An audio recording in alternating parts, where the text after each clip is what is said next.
Mañana, un placer darles la bienvenida desde la sede del Centro de Prensa Internacional del Ministerio de Relaciones Exteriores de la República de Cuba. Iniciamos así la conferencia de prensa del Ministerio de Salud Pública sobre la actualización de la situación epidemiológica del país frente a la COVID-19. Nos acompaña, como ya es habitual, el doctor Francisco Durán García, director nacional de epidemiología del MINSAP. Doctor, buenos días. Buenos días a ustedes, a todos los que nos siguen. Y vamos a brindar la información correspondiente al día de hoy, pero que, como siempre digo, es con la información que se cerró el día de ayer a las 12 de la noche. Hasta esa fecha se mantienen los 182 países que tienen casos de COVID ya diagnosticados. La cifra se incrementa en 84.339 más. Ya llegamos a los 2.114.269 casos confirmados en el mundo. Lamentablemente han fallecido 145.144 personas, 8.824 en un solo día, y eso da una letalidad en el mundo de 6,86, prácticamente 6,9, superior a la del día de ayer. O sea, todos los días incrementa la letalidad. La región de las Américas, con 787.079 casos confirmados, 38.823 en un solo día, el 37,23% del total de los casos reportados en el mundo, y con 36.496 fallecidos, 2.808 en un solo día, es la situación que tiene la región de las Américas. Eso da una tasa de 4,89, 4,9 prácticamente. Se mantienen en Cuba hoy un total de 12.254 personas, de las cuales 5.202 son extranjeros y emigrados 7.052, cifra muy similar a la del día de ayer. En casas de arrendamiento también es una cifra muy similar, se encuentran 951 extranjeros y, al igual que el día de ayer, Santiago de Cuba y los municipios Plaza, Centro Habana y Playa en la provincia de La Habana son los que mantienen un mayor número de extranjeros en sus casas de arrendamiento. En hospitales tenemos hoy 2.866 pacientes, en vigilancia 170 por diferentes causas, sospechosos 1.968 y confirmados 728. En la atención primaria se vigilan 7.592 personas. Con el objetivo de detectar la presencia del SARS-CoV-2 y la COVID, se estudiaron 1.895 personas en el día de ayer. En el IPK 975, en los laboratorios de biología molecular de Villa Clara 275, el de La Habana 188, el de Santiago de Cuba 77, el Centro de Investigaciones de la Defensa Civil 187 y el Centro de Ingeniería Genética y Biotecnología, que saben que comenzó a realizar diagnóstico hace 2 días, 93, al igual que el Hospital La Mejeira, que ya procesó las primeras 100 muestras. Como resultado de estos estudios, se diagnosticaron 63 nuevos casos, 63 nuevas muestras positivas. De esta forma, ya se han estudiado 25.309 personas buscando el virus. Se han diagnosticado 986, que representa un 3,9% de las personas que se han estudiado como tal.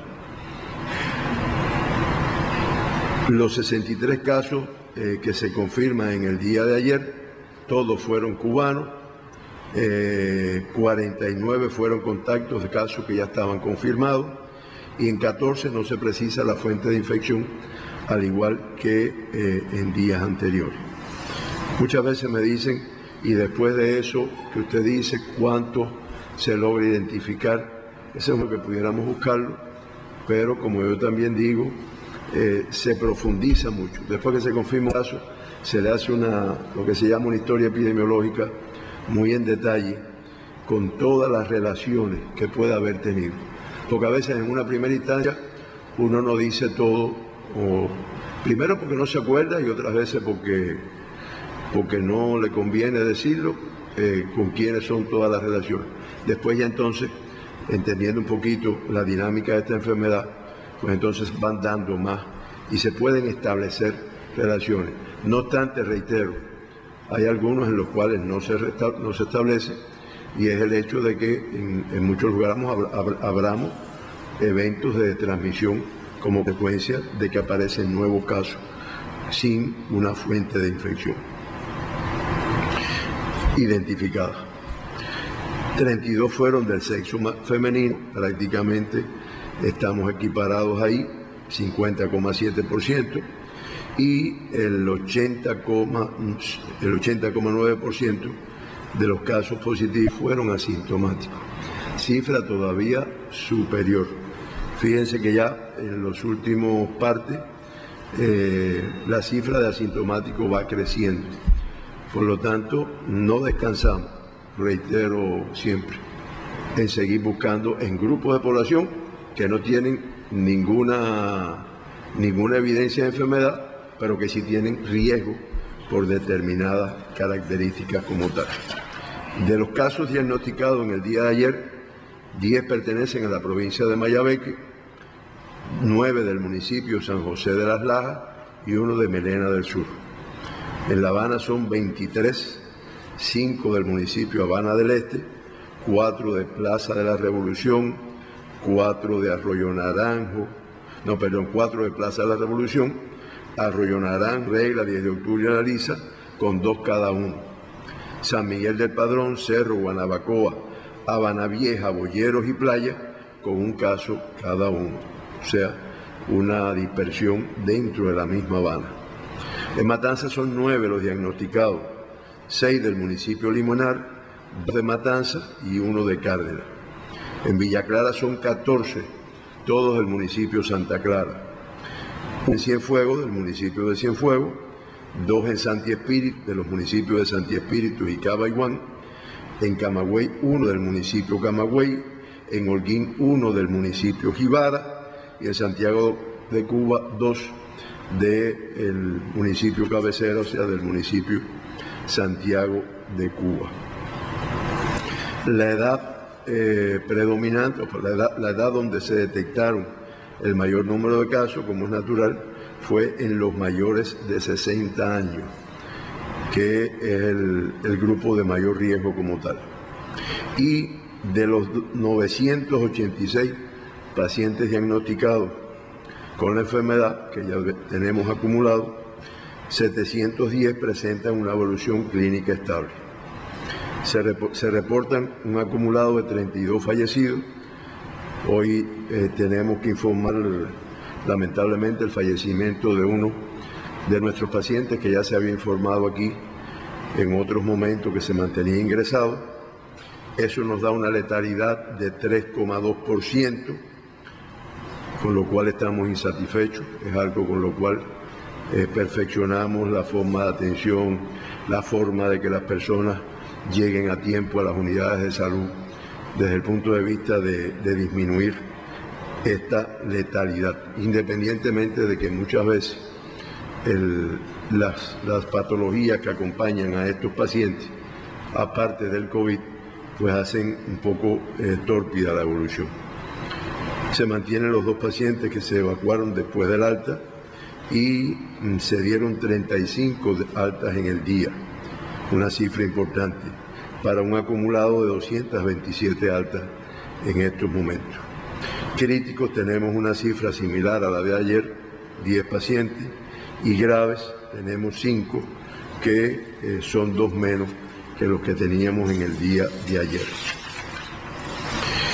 De los pacientes críticos, realmente hay 7 que son de aquí, de La Habana, se encuentran ingresados en el Hospital Militar Dr. Luis Díaz Soto, 3, en el Hospital Salvador Allende, 4, en el Militar Manuel Fajardo de Villa Clara, 2, y en el Hospital Militar Joaquín Castillo Duani de Santiago de Cuba, un paciente crítico.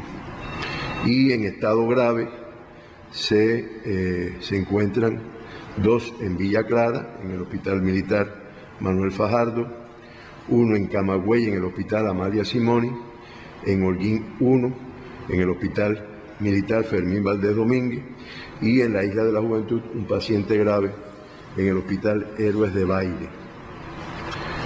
Se cambia el estado de grave a crítico, o sea, empeora su cuadro clínico, una paciente que está en el Hospital Fajardo de Villa Clara, y pasan de cuidado a grave, también empeoramiento de su cuadro clínico, un total de 2 pacientes que se encuentran también en este hospital. En el caso del paciente que está en el Hospital Héroes de Baile, también pasa al estado de grave. Salen del reporte de grave, o sea, tienen una evolución mejorada y pasan a de cuidado, una categoría inferior desde el punto de vista de la gravedad. 4 pacientes del Hospital Salvador Allende de La Habana, todos estos pacientes pasan del estado de grave al estado de cuidado, que es una categoría de menor severidad. Como dije inicialmente, tenemos que reportar el fallecimiento de un paciente que llevaba varios días en el Hospital Joaquín Castillo Duani de Santiago de Cuba, que estaba ingresado en la terapia intensiva desde el día 13 de abril, que tiene como antecedente ser un cubano de 44 años de edad, un hombre joven que regresó de España en el mes de marzo, inició los síntomas e inmediatamente se ingresó. Este es un paciente que además tenía un antecedente de una leucemia mieloide crónica.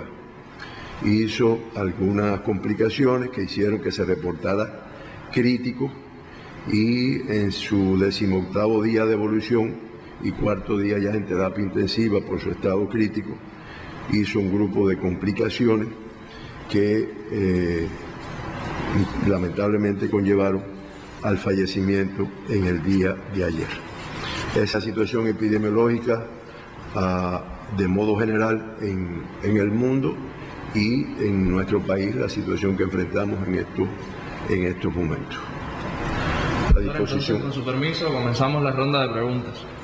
La primera nos la envía la revista Cuba Plus de Canadá. Comenta lo siguiente: hay personas de la población que han comentado su preocupación acerca de los alimentos que adquieren ya elaborados en cafeterías y o restaurantes, tanto para llevar como los que se envían a domicilio. Pregunta entonces: ¿se puede transmitir el virus a través de esos alimentos o jugos? ¿Sería conveniente someter a las personas que realizan ese trabajo, tanto los elaboradores como los vendedores, a las pruebas rápidas para detectar la enfermedad como medida preventiva? Bueno, esta es una enfermedad de transmisión respiratoria y a nosotros nos gusta que nuestro pueblo piense, ¿no? Esto no es transmisión digestiva. Si estuviéramos hablando de cólera u otra enfermedad de transmisión digestiva, pues el alimento juega un papel fundamental, porque el vibrión colérico, para hablar de cólera, pues se queda en los productos alimenticios que están contaminados y bueno, usted lo ingiere y adquiere la enfermedad. Este es respiratorio. Realmente un alimento, o sea, el alimento en sí no tiene por qué. Si usted ese alimento lo lleva en una vasija en la cual expectoró una persona cerca, o habló que tenía el COVID, o la manipuló con las manos sin una adecuada higiene, pues usted lo adquiere no por el alimento precisamente, usted lo adquiere porque a lo mejor lo ingiere con las manos sin la correcta higiene. Yo me estoy refiriendo a veces a los bocaditos que nos comemos en la calle, lo compramos, lo agarramos, la pizza que también usted ve que las compramos en un pedazo de papel, nos las vamos comiendo. El alimento no es el que transmite las superficies contaminadas con las cuales pudiera estar en contacto el alimento. Y con los manipuladores de alimentos, que es como se llaman correctamente, ¿no? Igual que con los que elaboran el alimento, pues se tienen las medidas y se exigen las medidas de higiene que siempre deberían exigirse, ¿no? Desde el punto de vista de la higiene de las manos, el uso de los nasobucos, la higiene a la hora del expendio del alimento. Yo me referí en días anteriores a que me habían preguntado, bueno, los que trabajan en las bodegas, en las carnicerías, que cobran, te dan el alimento. Ese es un personal que también tiene que continuamente lavarse las manos, que tiene que usar, como debemos usar todos los cubanos, nuestro nasobuco, que todo eso disminuye. Pero realmente esta enfermedad, como buena enfermedad respiratoria, con una alta transmisibilidad, son las microgotas de saliva que nos pueden caer en un momento determinado en la mucosa de la boca, la mucosa de la nariz o la mucosa de los ojos, que es por donde entra esto. ¿Cómo? La conversación. Además, ya varias veces hemos hablado de la cantidad de horas, y en algunas literaturas te hablan de días que está el virus sobre la superficie.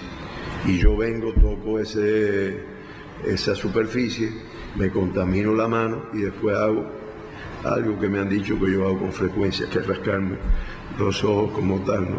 Entonces yo estoy llevándolo ahí en ese sentido. De ahí las medidas de protección que tenemos que utilizar todos los cubanos y todo el mundo para ver si se logra contener esta pandemia que por las cifras en el mundo realmente no tiene una contención hasta este momento. Una segunda pregunta de la Agencia Cubana Prensa Latina. ¿Cuál pudiera decirse que es el número aproximado de casos de la COVID-19 infectados a partir de una persona contagiada en el mundo y específicamente en Cuba?